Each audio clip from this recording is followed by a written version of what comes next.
is sort of like a guide for leaders, professionals, even students out there that want to understand, okay, since AI is very good at this, then in order not to be substituted and in order to have skills that are not accessible to everyone, well, then I should do this and focus on these 9 new skills. Yo, it's the future, don't hit the snooze. AI is here giving humans the boost.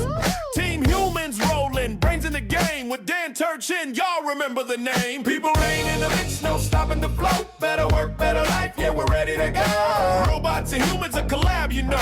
Okay, let's start the show. Good morning, good afternoon, or good evening, depending on where you're listening.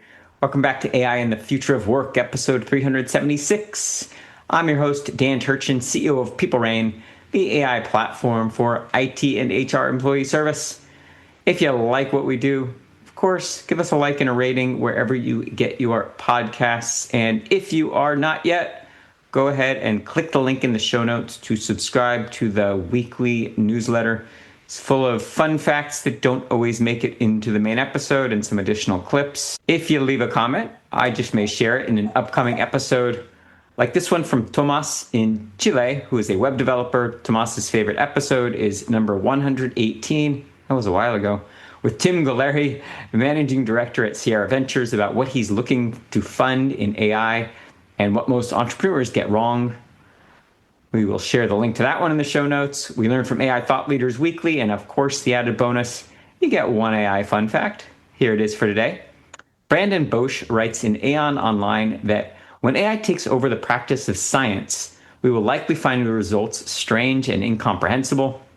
He says the days of humans leading the scientific process may be numbered, that computational capacities for scientific reasoning, data processing, model making, and theorizing may far surpass our own abilities to the point that we humans are no longer needed. The machines could carry on the scientific work once we start it, taking our theories to new and unforeseen heights. A recent survey of AI researchers offered a 50% chance that within a century, AI could feasibly replace us doing every job. Science today is shaped by strongly human factors, economic value, political priorities, career prospects, cultural trends, and a range of human biases and beliefs. Imagine the science if all that baggage could be abandoned. It's an interesting read. Of course, we'll share a link to the full article in the show notes. My commentary: let's not aspire to outsource science to machines. Let's not expect machines to determine what questions to ask or what to do with the answers.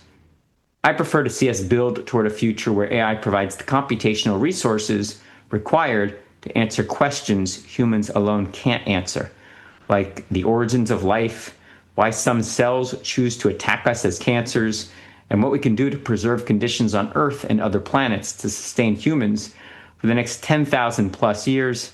Our biggest ideas are no longer the stuff of science fiction, and our biggest questions must start with problems worth solving that matter to humans. Machines only know what we teach them. Now's the time to be inspired by anything you once thought limited your capacity to experience joy. Now, shifting to this week's relevant conversation. Andrea Iorio is one of Brazil's most requested keynote speakers about digital transformation, innovation, and leadership. His talks have been enjoyed by more than 50,000 people, and his podcasts have been downloaded more than 300,000 times. He was formerly the head of Tinder in Latin America and chief digital officer at L'Oreal Brazil. He's an economist by training with a degree from Bocconi University in Milan and an MA in international relations from Johns Hopkins SAIS School. Go Blue Jays. And he teaches MBA students as a professor at Fundação Dom Cabral. He's the author of multiple best-selling books, including his most recent one, which we'll be discussing today, titled Between You and AI. Without further ado, bem-vinda ao podcast, Andrea. Apologies for my terrible Portuguese. It's good to have you on the podcast, my friend. Dan, it's such a pleasure. Muito obrigado. You know, as an Italian that moved to Brazil, I went through the same thing. It wasn't easy at first, learning Portuguese, but now I can say it's almost my first language. But it's such a pleasure being here with you today, Dan. Well, I shared a little bit about your background, but why don't you go ahead and tell us how you got into the space and just a little bit more about what made you who you are. Yeah, Dan, I mean, you've sort of summed up, well, it's almost 2 decades of study and work. I would say that it all goes back to my economist training. As an economist, I specialized in behavioral economics, which really helped me throughout my career to balance the understanding of the impact of technology. I'm a non-technical expert, so I don't really have a technical background. But at the same time, it was clear to me that technology was really reshaping behavior. And that's why I started leading sales teams. Even before Tinder, I used to work at Groupon. It was this, the fastest growing unicorn in history. It didn't go well eventually, but anyways, it grew rapidly. And then at Tinder, at L'Oreal, and then it's been 5-6 years that I focus fully on keynote speaking and research and MBA teaching. But since also life is not only about work, I'm also a passionate of jiu-jitsu. I'm a black belt in Brazilian jiu-jitsu. It's been 15 years. Being in Brazil really helped me. And now I focus on traveling around the world and speaking to leaders and, collaborators of any sector or company, collaborating with a number of tech companies. I'm the host of NVIDIA's podcast in Brazil, as an example. I also write for the MIT Technology Review Brazil and Wired Mexico. And so I do a range of things that actually navigate at the intersection of technology and human behavior. And so I think, your exploration of the intersection between AI and the future of work has been very, very accurate, because that's exactly where, the whole discussion should be. Not so much only on the technical side, but even more on the human aspect of it. Because, what's the point of having the latest or most sophisticated AI tools if we don't have the right people or the right skills within our people to use them? So I think it's a little bit of the work that I do. We call the members of this community, this podcast community, members of Team Human. And Andrea, based on that answer, I'm proud to welcome you to Team Human. You just earned your spot on the playing field. I mean, definitely I'm part of that. Although I use technology and I love it, I would, and that's what you also said in the introduction, let's not outsource to it some of our, most powerful questions, thoughts, and emotions. So I'm part of Team Human, and thanks for endorsing that. And it also comes through in the thesis of your book. So tell us what inspired you to write Between You and AI. Yes, 2 years ago, with the rapid adoption of AI tools, I was noticing that most of the discussion, again, was around the technology itself. And I felt, though, that most experts or speakers or researchers, even, the developers themselves, were lacking the human understanding of mainly the topic of my book, which is mapping out what AI does best. But as a consequence, what is it that humans should do better? Because, we went through many phases in history where the leadership skills or leadership traits have changed, from hunters-gatherers, when, the strongest or the most resistant was the leader. Then Industrial Revolution brought to the world machines that were faster and more resistant than humans, and then democratized access to these skills. Well, now our cognitive leadership style is under pressure, because we have machines that are smarter, have a higher IQ, they make better calculations, they have all the answers. And so in the book, I propose the 3-pronged approach based on 9 new skills that become more and more important. Again, the core of the book is mapping out what is it that AI does best, and as a consequence, what is it that us humans should do better? Skills like, you've said it also, again, getting back to the introduction, asking better questions rather than just focusing on the answer. That's what I call, in a broad sense, prompting, not only the input to AI, but in general, asking better questions. There's data sense making, which is the ability of people understanding whether the data sets we're feeding AI with are unbiased, they're complete, they don't lead to hallucinations, and so on. Critical thinking, even, which is necessary for us to revise the output of AI, and so on. There's 9 of these skills. And again, the book really focuses, is sort of like a guide for leaders, professionals, even students out there that want to understand, okay, since AI is very good at this, then in order not to be substituted and in order to have skills that are not accessible to everyone, well, then I should do this and focus on these 9 new skills. So I think it's a, provocative read for anyone out there asking himself or herself, well, how should I lead or deal with this situation? Tell us one thing maybe that you learned or through an interview that you did that was non-obvious that made you kind of take pause during the research for the book. I believe there was one that I did, in general for the book, I did a research, like a survey with 247 HR leaders across the globe. And among a number of questions, I asked them one that I think the result of which was really captivating and really made me rethink actually the whole book itself. So I asked them, among all of these questions again, one that was, if you had to hire someone for your company and you had to choose between 2 candidates, one has very good hard skills, knows everything about the sector, has a very high IQ, lots of accomplishments in the past, but has no good soft skills. Not very collaborative, not very empathetic, does not communicate clearly, and so on. The second one was exactly the opposite. No hard skills, didn't come from the sector, didn't complete the studies, and so on, but had very good soft skills. Like, the interviewer would notice that he was being empathetic, asking smart questions, and so on. And I asked them, which of the 2 would you rather hire? And to my surprise, actually to my shock, because I grew up in a world as much as you, and likely who's listening that told me exactly the opposite, 93% of HR leaders told me I'd go for candidate 2.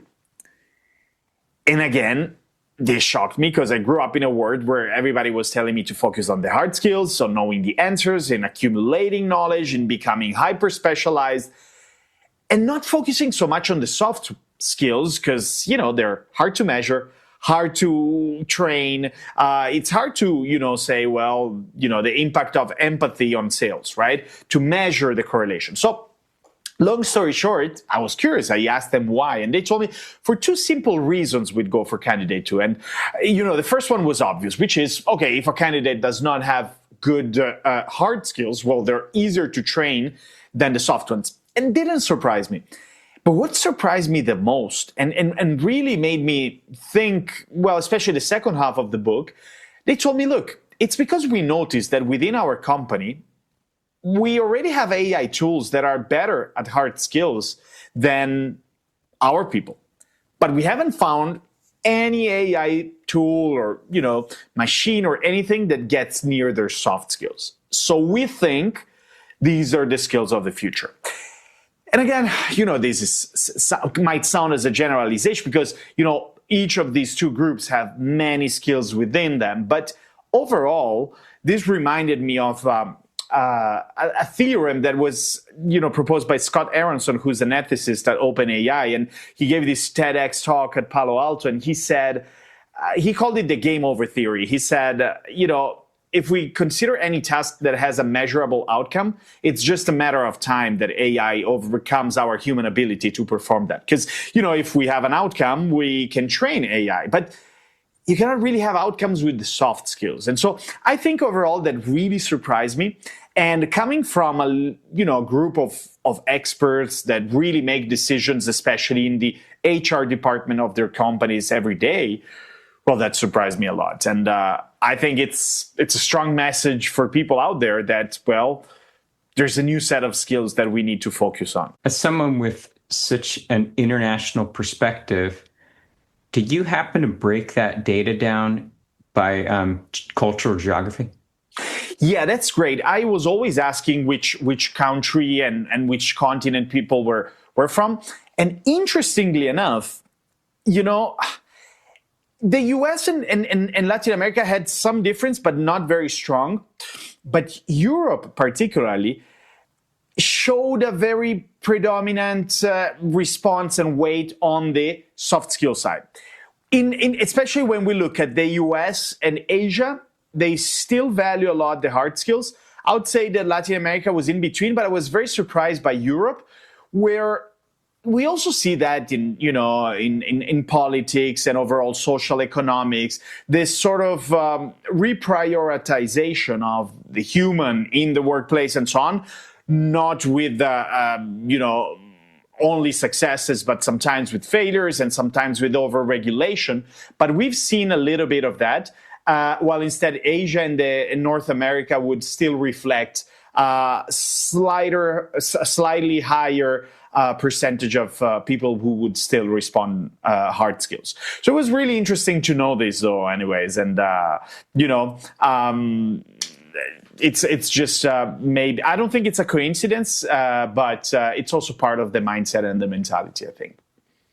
Not shocking, but thank you for having that data at the ready, and a little bit like what I'd expect. Yeah, right. Yeah. Especially Asia, very focused still on the hard skills. I would suspect, right?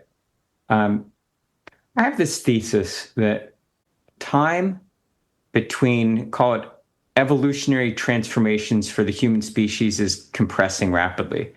And I saw an anecdote from a talk that indicated you have a similar thought. For example, to go from fire to the wheel, tens of thousands of years, and the wheel to the printing press, tens of thousands of years. And now it feels like, you could argue, we're right in the middle of it, right in the middle of the vortex. But it feels like the whole concept of how long it takes for the species to adapt to its surroundings feels like now within a generation, we're living through that kind of transformation. Just as a deep thinker who, I know from the themes of the book, maybe has processed similar thoughts, what's your perspective on that taking shape? I mean, Dan, you've said it perfectly. The environment around us is definitely changing and evolving at a very exponential rate. And I mean very because actually we've been talking over the last years about Moore's law as being the law behind this exponential growth of for sure digital technology and overall computing power, because semiconductors would double every 2 years. But now they're actually deeming Moore's laws outdated, and they're now talking about Huang's law in homage to Jensen Huang, and saying that now the rate of change and especially of acceleration in digital is around 3 times faster than Moore's law. And so definitely the external environment is changing faster and faster. And we notice that across a number of things. First of all, AI tools and its performance is evolving faster than we've ever seen any other technology. Second, our customer or even the end consumer of our business, they're changing and reshaping their expectations, behaviors, and again, their demands faster and faster, right? We see that in market, in market trends. We see that in business models. We see that in everything. So I totally agree on the fact, and you've said it perfectly, that out there, the environment, the external context is changing at a pace that has never really happened. The thing, though, is that, we as humans, we inherited from the past and from these very large and long cycles of innovation, sort of like a linear rate of change, right? We're not really wired to change at that same pace. And so there's sort of a discompass here. And that's why sometimes we feel that it's hard to keep pace. Anxiety and stress are over the roof when we look at the social environment. It's FOMO crawling, under Gen Z's skin. And overall, this is also part of a rate of change that is not so much in line with our natural one. So there's 2 different things among many that we can do. One is definitely trying to keep up with that. And that's where we definitely can, the training of how to use these tools, and again, strategies to open people's and leaders' mindset within organizations. We're doing at L'Oreal reverse mentoring. We'd have, the youngsters mentor the leaders instead of just doing the opposite.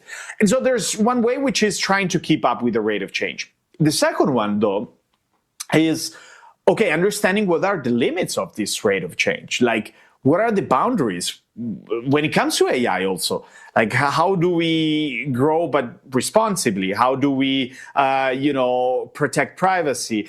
I'm not a fan of regulation and especially over-regulation, but overall, I think it comes to a responsibility of the developers of the technology, like how we can explain better. And again, not fall into the explainability problem that we don't really know how the algorithms works and so on. I think this is a little bit of I think some of the negative effects that we're seeing is exactly that, especially young generations or even older generations, we don't feel we're keeping up to this pace, and it's tough. We have to learn to deal with that. I don't know whether you feel the same, or we see that with Generation Z, or especially kids and students out there. It's tough to keep pace. Take us inside of this reverse mentoring. Was that culturally? Yeah, that's how we called it. I love that visual.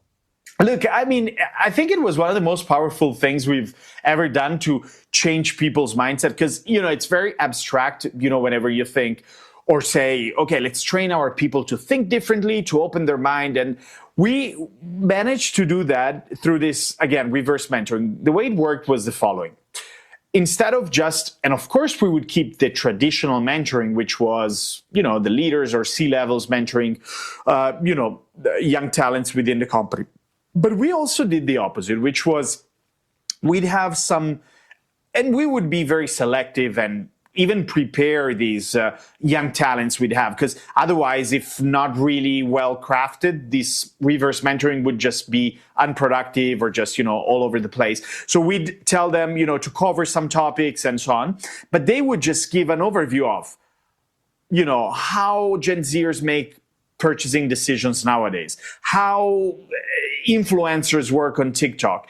They would just, have our leaders download apps and go through them and be updated with the latest trends, and understand now that, for example, a company like L'Oreal, instead of just looking to its traditional competitors, would have to start look to beauty influencers that from one day to the other outsource production of cosmetics, but they have a much bigger and cheaper audience that they can cater to, because they have already people following them. And that was something that our leaders had no idea about. Or just, that you could create an ad, maybe even using AI instead of paying millions of dollars for a TV ad. And so that was very powerful. And again, I think you have to prepare these meetings and really be selective of who are the young talents because the time of leaders is very valuable. So you don't want to also exaggerate and have, these sessions all over the place, or just, not being very productive. So I think that's also something people should be careful of. You teased at the beginning of the conversation about the 9 transformation frameworks you cover in the book. Maybe just give us some color, maybe pick one, or just give us an example of what's a transformation framework. No, that's exactly. Maybe the best way to go about it is that these 9 basically group into 3 big pillars of transformation. I call, and again, the book is around what are the new skills you have to unlock to thrive in the workplace in the age of AI. And so again, these skills go at least down 3 big pillars and below 3 big pillars. The first one is what I call the cognitive transformation. And so it is all about the skills that help us think and make decisions better in the age of AI, and how we use also AI for that. And so the 3 skills that are below the cognitive pillar are prompting. Again, like an AI's output is as good as the question you craft. Second is what I call data sense making, which is the ability to critically look at the data sets and understand whether they're bringing us to, biased results or hallucinations or not. And the third one is what I call reperception. It is, again, it's a little bit what we were doing with the reverse mentoring. It's not only the ability to make good decisions, but to give up our past good decisions that are not good anymore, right? And so how we react to this exponential change. The second big pillar is what I call the behavioral transformation. So it is not about making decisions or thinking. It's not our head, but it's the execution part. So it's how we transform these ideas into execution. So the three skills is basically adaptability. It's augmentation. So how we automate and augment our tasks. And the third one is what I call anti-fragility. It is the ability to learn more through our mistakes. Because AI helps us experiment more, but also to decrease the cost of these experiments and learn more through them. And that leads us to make what I call smarter mistakes, which are mistakes where the value of the learning is higher than its cost, the cost of the mistake. And last but not least, the third pillar is what I call the emotional pillar. And it's really about the soft skills, especially.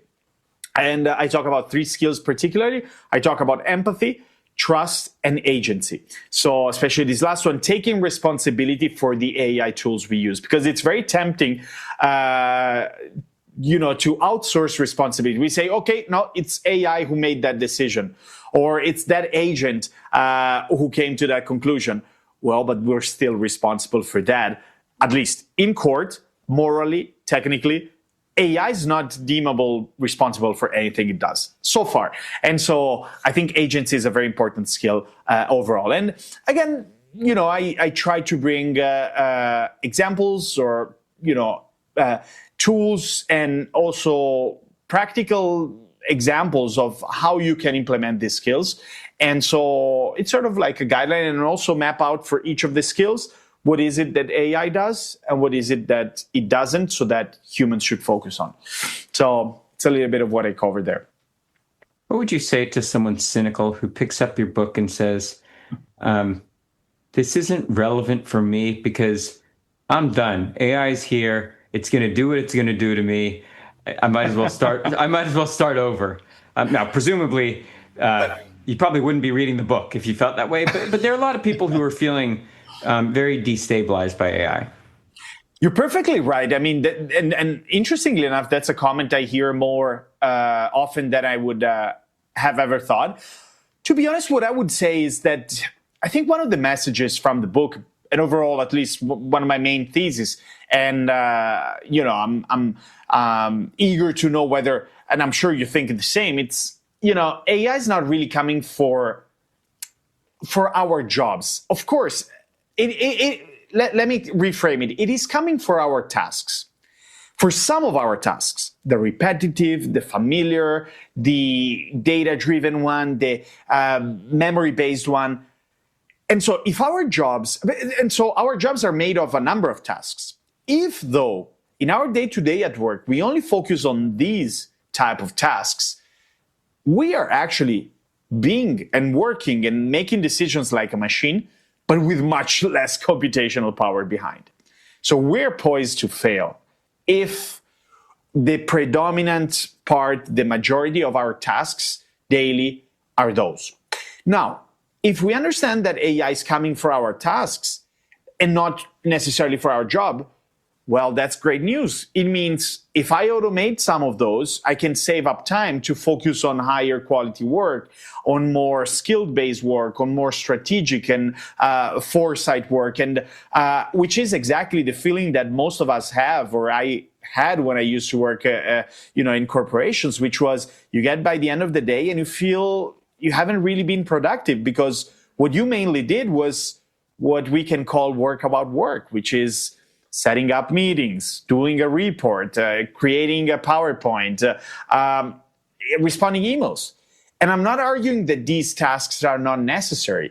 I'm not arguing that these tasks shouldn't be done. What I'm arguing for is that they should be done by AI and not by us.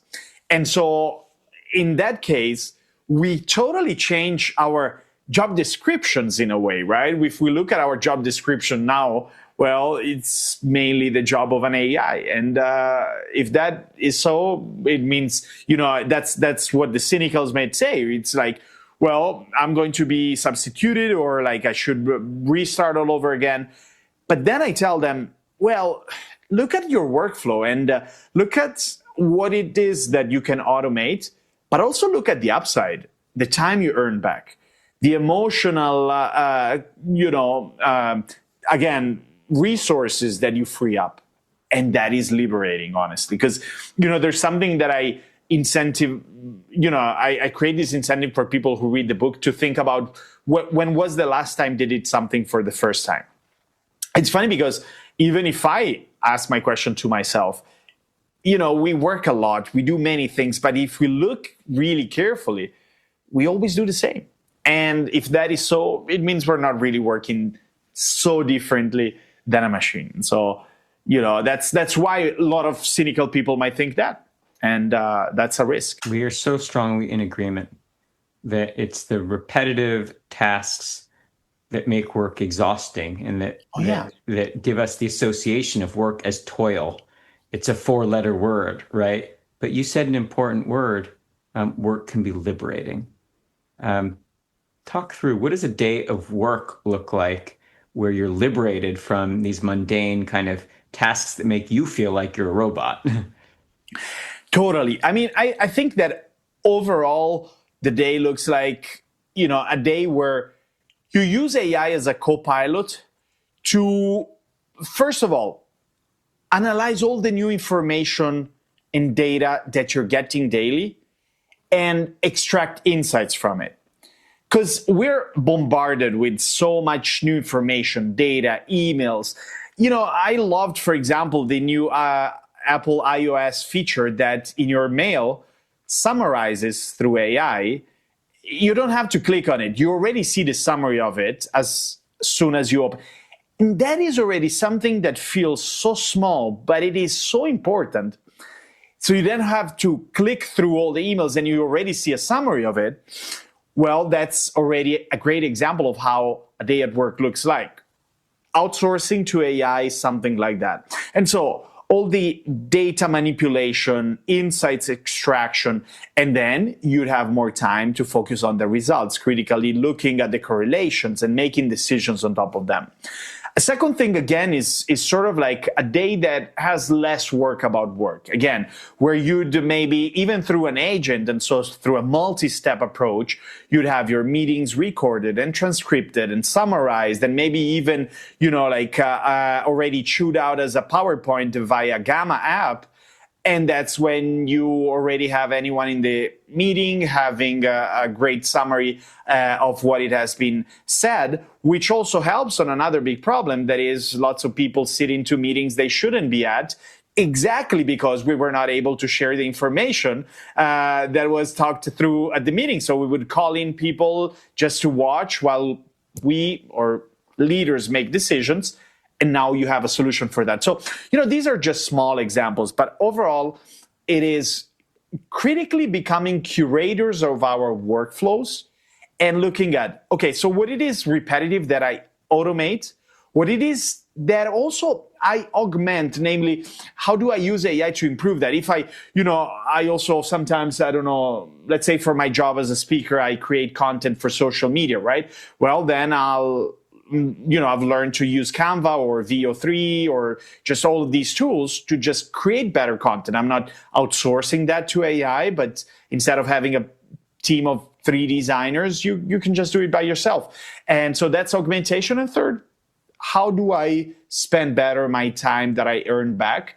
And again, that is what really will make us, more productive, because there's actually a productivity trap there, because if we think, okay, I'm being more productive because I automate a lot of things, well, our competitors are doing the same, and other professionals in the same area, our colleagues at work. So I think I'm being more productive, but I'm not really being more productive, because so that sounds like a paradox, but actually everybody's becoming more productive. So I need to find something else that really makes me stand out. So overall, I think it's a little bit of how the day looks like. Hopefully a day with a little bit more free time, and hopefully a day with much more purpose in the work we do. That, as you've said, sometimes if we do only the repetitive stuff, we feel like modern day Sisyphus is like rolling up the rock up the hill just to see it roll back overnight. So given the talks that you give around the world and your role as an author, I'm guessing that you hear some things, some murmurs, maybe people ask you questions after a talk that won't come up at work because maybe people are reluctant to share those thoughts with an employer. And maybe even like an ethnographer, interviewing people, these things wouldn't come up. Give us a sense of like the zeitgeist. Like what are people talking about like in the halls of these, talks that you give? Look, Dan, it's super interesting. I'll tell you likely the question I am being asked the most, which is actually not related to the topic that we're talking about, which is most of the people after my talk come to me and they ask me how they can become keynote speakers as well. Because the rate of people that want to leave their company and be solopreneurs and do speaking or consultancy and so on is crazy. And although it's not directly related to what we've been talking, it is also because it means there's something wrong within corporations. There's something wrong with the, 9 to 5 work. And that's exactly the point. Most people feel overwhelmed by it, stressed out, burned out. And that's also because I don't think it's because they overwork. It's just because they don't find the purpose in their work. So that's one of the things I get asked the most, how to be a solopreneur and how to live off speaking or, pursuing your passion, how to publish a book and things like this. So, that's definitely the one most in volume. The second one more related to definitely the topics of my speeches and the topic of the work and what we're talking now is definitely how do I step out of the routine and how do I start? Basically, how do I start developing new skills? And the best analogy I found to explain how you can develop these new skills that are not so hard skills that, otherwise you just say, okay, if you want to become better at math, you just study or do a class or, study on the books and so on. But soft skills is much harder. And the best analogy I've found, and that's my usual answer to them, is think about how a baby learns to crawl. And a baby learns to crawl through two big things. The first one is you actually need to give the baby tummy time. So the baby's super comfortable, belly up. By itself, it won't turn around. So it's parents that have to 5, 10, 15 minutes a day, put them belly down so that they can develop the muscles in their back and learn to crawl. And that's a very powerful analogy because I think the first thing that we need to do is learning to stepping into discomfort and, doing something or putting ourselves into an environment that we're not really used to. And so if I'm a marketer at L'Oreal and I want to, become more customer centric and be more empathetic, I have to go with my sales rep and spend a day with them on the road. And that's something that I would feel it's being unproductive. I'm, losing one day doing a report, or maybe my boss will get angry and so on. But that's the only way we can do it. So it's really stepping out of our routine and comfort zone. And the second thing a baby needs is, you have to spread out toys so that they have the incentive to go around. And interestingly enough, most people within organizations don't really have the incentive. Well, they have financial incentives, but that's not what changes behavior. Because studies show that once you have a financial incentive and that is reached, people get back to the old behavior. That's not lasting in time. So what you really need to do is to create sense of urgency or to feel the sense of urgency. Asking yourself, am I changing at the rate that the world is changing, that the market's changing, that my customer's changing? Because if we don't feel that, we won't be really able, we will be stuck in the middle of the exponential curve, feeling like nothing is changing. And so we would give up. Oh no, because it's tricky, like the curve starts changing in at the middle, and that's when it picks up. And so the first half of it feels like nothing's changing. So you're working on these skills, but you're not really seeing the impact of them. So I like this analogy because that's what really, child fails so much up until they, one day from the other, you're stunned and they almost walk. Not only they crawl, or at least, they crawl so quickly. And so I think these two things are very important for people to have, to develop, and to implement in order to step out of the comfort zone and start developing these new skills. The belly time analogy. Brilliant. Hadn't heard that one before. I like it. Look, I mean, I've been thinking a lot about babies because I'm expecting one in December. We're recording here in the end of November, so I'm trying to. And when I've seen that, I thought about the tummy time, and I said, okay, then that's the same thing. And so it's funny, but yeah, we see analogies in whatever. It's so funny. Congratulations the kids are great examples. on the pending arrival. That's exciting. Yeah. That's the last mile. Yeah, it's exciting. Talk about a reminder of our humanness, right? Totally. And exactly about thinking about the implications of the tools we're rolling out now and we're using and adopting. And the way we develop responsible or unresponsible AI or technology will impact so much our kids in the future. And that's something that without a kid coming, I was not really thinking about. Andrea, this one has flown by. I got to get you off the hot seat, but not before you answer one last important question for me. So it's been some amount of time since you sent the most recent manuscript to the publisher, and the world keeps changing just at breakneck speed, like we've been talking about. When you go to kind of pick up the manuscript and add the next chapter, what's the next thing that you think would be a logical extension that maybe even just between now and the time when you wrote the last chapter has changed? I would say, Dan, that is definitely the future of agents. And I know you're a big expert of them. And I think that especially when I wrote the book was mid last year to the beginning of this one, of course, we were talking about agents, but I think we're going to see much more from them. And for instance, I was already reflecting upon the fact that this whole prompting idea will change dramatically with agents because it's not really the reactive prompting that we're doing now, but it's much more about goal setting. I don't think it will change the characteristics of a good goal setting for an agent from a prompt, which is clarity, role play, specificity, and so on. But overall, we need to think about agents because we're giving more and more autonomy to AI. And AI, again, it's changing from a reactive one that does things when we ask for them to one that is much more autonomous. And I think that's really the next chapter to the book, or potentially a new book, which is how do we better collaborate on teams with agents? Because they are becoming members of our teams, especially the specialized ones that really, like if I'm a, again, leader and one of my big tasks is, again, extracting insights from reports.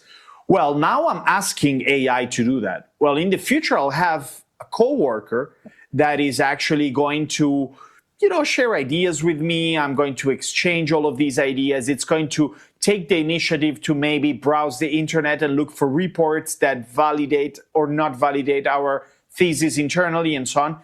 I think, that's much more on not so much only we collaborate among ourselves as humans, but maybe the next book or chapter will be how we collaborate between humans and agents.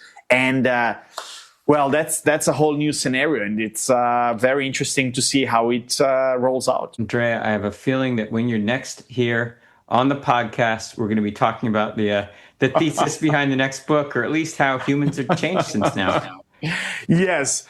Then we'll need a year or so because but we'll have to see what are some of the evolutions and changes. And I need to find some inspiration for the new book because it's so hard to, it feels like you depleted all of your repertoire when you write one. So I'll need some new inspiration. But jokes aside, that's definitely one topic we will discuss in the future again. You know what I think will be your new source of inspiration is your kid. Yeah, totally. Right. Can be, that's going to be, again, it hasn't even, it's not even born and it already serves as a good analogy for a number of things. And when it will come, definitely will be great. But yes, babies, agents, we'll see what comes out. Well, you've got an open invitation to come back. You're the newest member of Team Human, but more important, you and I are now friends. This is a lot of fun to do. Definitely so. Dan, I wanted to thank you so much. First of all, again, I'm always on Team Human, and love the endorsement and the invitation, and love being here on the podcast. It was a great conversation, and again, thanking you and everyone that has been listening. You bet. Where can the audience follow you? Socials, other channels where they can access you? Yeah, I'm first of all very active on LinkedIn. You can find me there, Andrea Iorio. But I also have my own website. It's andreaiorio.com. You can find anything related to my work, plus my book, Between You and AI, available on Amazon, Barnes and Nobles, and bookstores across the US. Just ping me, and I always love a great conversation. So I'm eager to hear what you guys and the audience thought about the episode as well. Brilliant. Well, there you have it. That's the great Andrea Iorio. His first time on the podcast, but I think the first of many. And that is all the time we have for this week on AI and the future of work. As always, I'm your host, Dan Turchin from PeopleRain. And of course, we're back next week with another fascinating guest. Yo, it's the end of the show, time to power it down. AI's the sis, but humans wear the crown. Team Human in the house, got the vibe so clever. Dan Turchin from PeopleRain, making us better. We learned about AI for humans. We're ready to conquer the future, that's all for now. See you next time.